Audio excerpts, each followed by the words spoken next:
Hello, everyone. Welcome into the Game 2 analysis from the Calgary Flames, Vancouver Canucks. This game was a wild one. Physical affair, that's for sure. Remind me of some old school hockey. Crazy amount of penalties in this one. Calgary totaled 95 minutes of penalties, and Vancouver added 71. You normally wouldn't see two teams combine for one of those numbers in the game. But when two rivals get together and get in a playoff series, there's going to be some tension flying and normally some fists too by the end of it. Vancouver was able to even the series up in this one, winning the game 4-1. They outshot the Flames 32-23. They also outhit Calgary 30-19.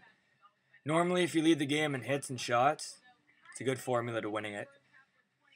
Vancouver opened the scoring on early goals from Daniel Sedin and then Chris Higgins. There was no scoring in the second. So Vancouver took the 2-goal lead into the third. No problem for Calgary though, right? Comeback kids, down 2. Probably win the game 3-2. Well, not tonight. Vancouver played well, sat back, made Calgary kind of force the play and come at them. It's the way you should play the Flames when you're up, in reality. Ronald Kennins, I think that's how you say it. Ronald's Kennins added an early third period goal to make it 3-0. Calgary would get one back, but from Chris Russell on the power play, his second of the series. But it was a little too late, as Radim Verbata would add an empty netter to seal it 4-1. Some notable performers. Definitely no Flames on this list, that's for sure. Terrible performance by them. Eddie Lack was the best performer on the ice. And for Vancouver, I know they're not mad at that. If your goalie can be the best player on the ice, you've got a good chance of winning the game.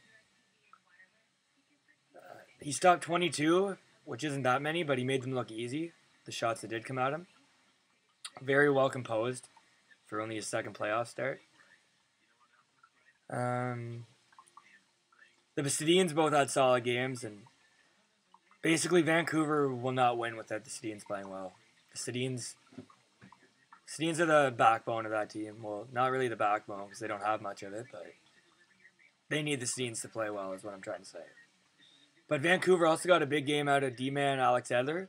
He was a +2 with 3 shots, 4 hits, and 24-45 of ice time. Not the numbers you'll see show up on the back of the hockey card, but important stats that people have to take into effect in how the game turns out. I'm really hoping the Flames can bounce back in Game 3 Sunday night in Calgary. If I recall, it's their first playoff game in Calgary since Jerome McGinley played there. And the crowds used to always be wild. I'm expecting the same thing in this one. A wild crowd. Another thing to note that's worth noting is Bob Hartley was fined $50,000 for his role in that brawl that took place there at the end of the game, from sending Derek England out to fight.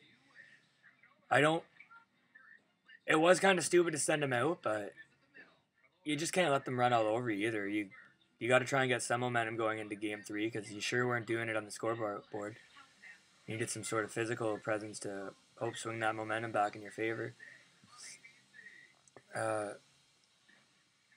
Momentum just plays such a big part in the playoff games that it can sway really who wins or loses a series. And Vancouver does have the momentum now, but Calgary needs to answer back here. That was probably the worst performance they've had all year, to be honest. I'm really hoping Calgary wins, but